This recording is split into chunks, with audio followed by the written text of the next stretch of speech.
So with the way I set up my study strategy, I can focus a lot more time on the things that I feel iffy about. Hey friends, welcome back to my channel. Today we're going to talk about how I plan my studies. This is a question that I've received from one of you, and spoiler alert, I don't plan my studies. Instead, I use a scientifically proven method called the retrospective method in figuring out what I'm going to revise. So in this video, I'm going to talk about why I don't make study plans and what I do instead. If you don't want to hear me ramble, you can follow the timestamp to go straight into the juicy stuff. If you're new here and you're brought here by the algorithm, my name is Arnold. I'm a student actually currently working and studying in the UK. Do make sure to subscribe to my channel so that you don't miss out on my new videos. So let's get into it. There are several reasons why I don't make a study plan. So first of all, it's because life happens. So there are things around you that you can't foresee that will happen. For example, if you fell sick, your partner fell sick, your hamster dies, your best friend comes to town. These are all events that you can't predict, and you just have to leave room for it. And I'm the kind of person who will get really annoyed if I don't stick to a schedule. So I just know that if I set myself a study plan and I don't follow it through 100% because life happens, then I get very annoyed and very upset. And every time when something happens around your life and you miss out a study day, then you've got to rewrite your entire study plan. And like, I just don't want that sort of rigidity in my studying, and I don't want to give myself that sort of pressure knowing that if I don't stick to my study schedule, I kind of like failed my past self or the promise that I've made to myself. And so I don't want that to happen. So by not setting a rigid study plan, I'm allowing myself for life to happen around me. And a second and the bigger reason of why I don't set a study plan is what I call the unknown unknowns. So to explain this, I will probably have to illustrate it. So first of all, let's pretend that I'm making a study schedule, and let's look at how someone would normally make a study plan. Okay, let's pretend that we're making a study schedule now. We have 5 chapters in this module and we have 60 days to study. So how someone would normally plan their schedule is, for example, you have chapter 1 and now you say for the first day to the 10th day, you'll study for chapter 1. And then 11th to 20th, study for chapter 2, and so on. Okay, right, so now we've got a study plan. But there's a problem. And the problem is that you don't know how much time you're gonna actually take in each chapter. Chapter 1 could be really easy and you might probably blast through it in 5 days, and so there's chapter 2, and maybe chapter 5 is really hard, so you really need 20 days. Now, following the schedule that I've planned myself right now, I will probably take my time, take it very chill when I'm doing chapter 1 and chapter 2. And when it comes to chapter 5, I'll be like, oh damn, I should have spent more time on this. And so at the end, I won't have enough time to cover chapter 5. So basically, in a nutshell, this is the problem with conventional study plans and why I don't make them. And so to avoid this, I'm going to tell you about my way of making study plans. So what I do is something called the retrospective study strategy, and I'll explain by just making an example. So let's say we have the same number of chapters, and now what I'm going to do on day 1 of studying is to look at chapter 1, say first day, and I realize that it's really hard, so I'll probably mark it as red. And then on the second day, I'll do chapter 2, and I think it's easy, so I'll mark it as green. And you do this for every chapter first, so I just do that.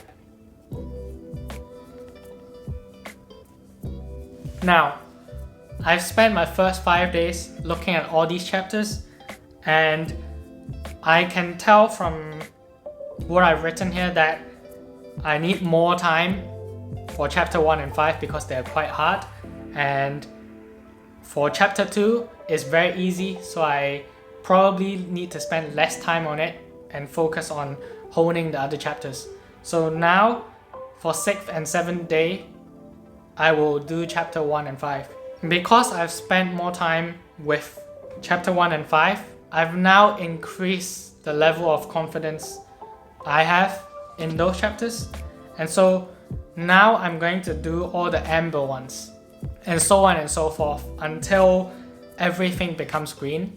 So in this way, I'm going to pay a lot more attention to the chapters where I'm weak at. I'm going to give less time in things that I'm already good at, because when we study, we tend to want to do things that we already know, just to feel less scared. And so we might incline to do chapters that we find easy, which is not a good exam strategy, but is really good at making you feel like you're on top of the exams. So with the way I set up my study strategy, I can focus a lot more time on the things that I feel iffy about, and I can adapt my focus along the way when, for example, something that feels easy, which is a green, turns into an amber, and I will put more focus into that. And something that I found hard before, but it's now easy, I'll put less focus for that. So this is the method that I essentially use for my CM1 exams, and I'm going to show you in practice how it actually looks like. This is how it's going to look like. I'll start doing some questions on each chapter, and I'll try to cover everything. And you can see the earlier chapters are the ones that I find quite easy, and then later on it's where it gets hard. And this is usually the case because when we revise, we tend to just look at the first chapter, and the first chapter is normally going to be introductory anyway. And so you can see I spent more time on the second half of this module, and for the first half I didn't spend as much time, and later on I can't be asked to track it because I know that I already know everything that I'm weak is in the second half of the chapters of the module, so I just mainly focused on that, and I really put a light touch on the first half of the module. So yeah, if I were to track it, it would probably be like this. It'll be this shape. But anyway, yeah, so now you've had a glimpse of how I actually set this up. So human beings have a forgetting curve. So basically when you acquire new information, initially you're gonna remember everything, so right after seeing that information, and then you'll start forgetting. But the way we burn long-term memories into our brain is to interrupt the forgetting curve so that eventually this curve smoothens out. You have to do it through multiple times of interrupting the curve through retrieving information out of your brain, which is to test yourself. And the best time to retrieve information to interrupt the forgetting curve is when you're in the brink of forgetting something, but not quite there yet. That's why if you know the materials quite well, aka your green chapters, then you might want to let it forget a little bit, so when you're on the brink of forgetting, you interrupt the curve again by doing mock exams specifically with questions in those chapters. While for the red chapters, you probably won't be able to do it the next time anyway.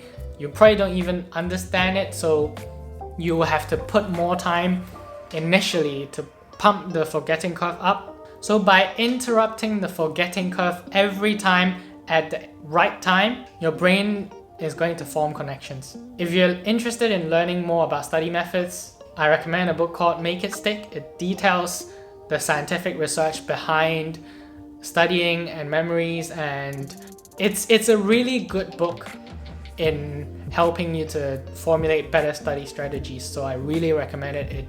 It completely changed the game for me. If you like this video, you might want to check out the other video somewhere here where it talks about beating procrastination. Don't forget to hit the like and subscribe button so that we can befriend the almighty algorithm. Hope it helps. As always, feel free to leave a comment down below if you have any questions, or feel free to just chat with me on my socials. My details are right here. Follow me on my newsletter as well, because that's where all the gems are. Great to catch you all, stay safe, and I'll see you next time. Peace.